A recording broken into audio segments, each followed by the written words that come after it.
if you have these utilities and you have these gated access, where do you actually host this gated access? I know you said that there was some stuff on Clubhouse that you can get into, but is there other places that you actually have this gated access that people would be able to find you and maybe be introduced into your community?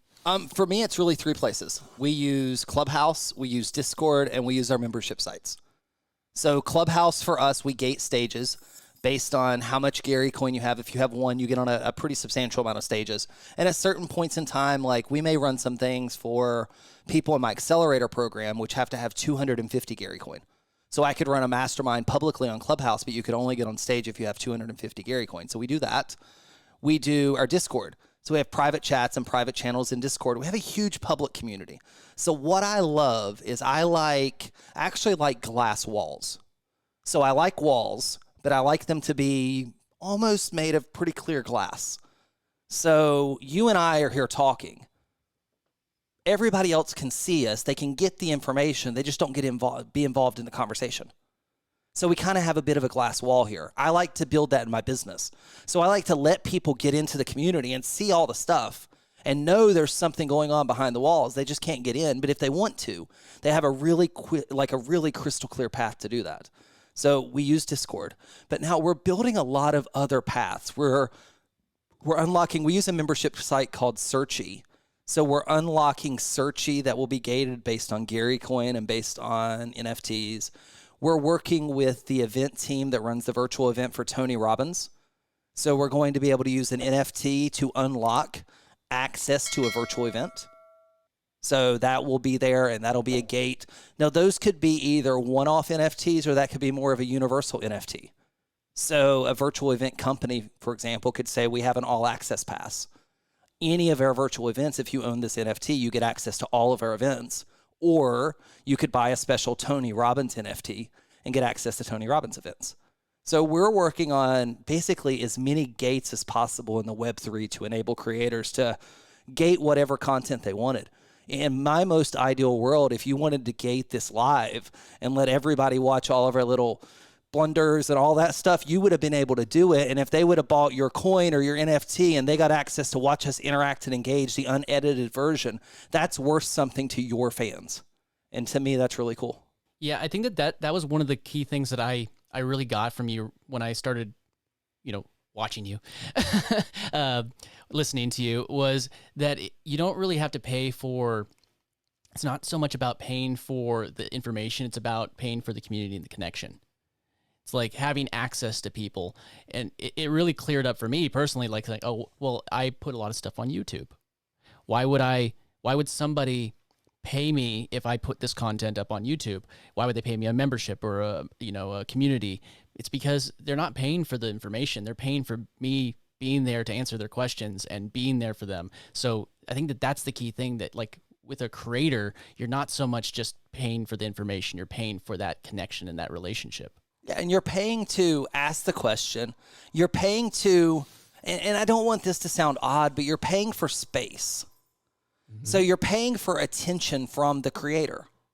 So most of the time you'll get into, like in our Discord server, we have almost 3,000 creators. But if you have 250 Gary coin, there's about 19 of you. Well, those 19 people get a lot more attention than all 3,000 people up in the general chats. So you're paying to get behind those little velvet ropes, those glass walls, to say what goes on. Like I was talking to Fanzo the other day, and he has 1,000 ADHD coin holder roll. And he said that he has in his Discord server the notifications turned on for that channel. So if you have 1,000 coins, you get in a channel that if you type a message in there, his phone will vibrate. Well, if that's what you value with him and you want to get access to him and you're a fan, you would go grab 1,000 of his coins, put them in your wallet so you could make his phone vibrate if you wanted to get access. So that's what it's allowing, is your fans to do this. And it's allowing your fans to determine at what level they want to participate. And that's a key point there. You know, you can put perks and rewards in, but people will choose where they want to go. And some people will look at it as a leaderboard and want to stack up a little higher. Some people will build their own personal goals.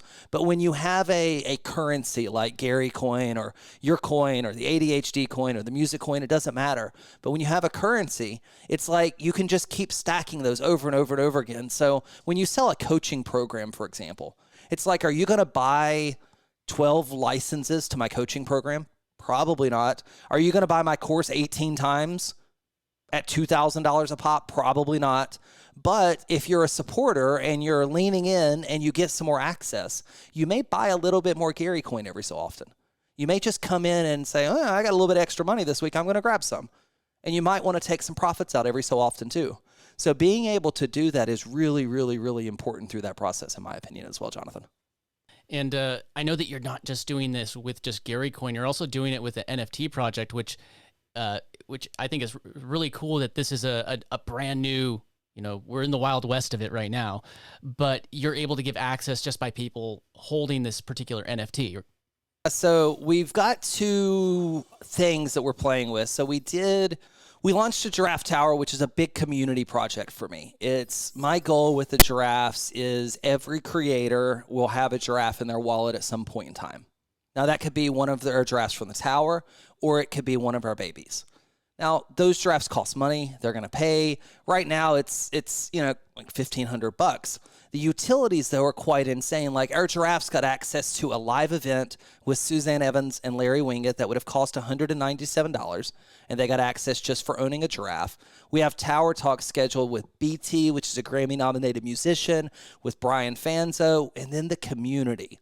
I mean, the community of people. NFT projects, crypto actually hits a little different because when you buy it, you actually own it. So if you paid for a monthly membership program and you looked and you're like, oh my gosh, everybody in there is amazing.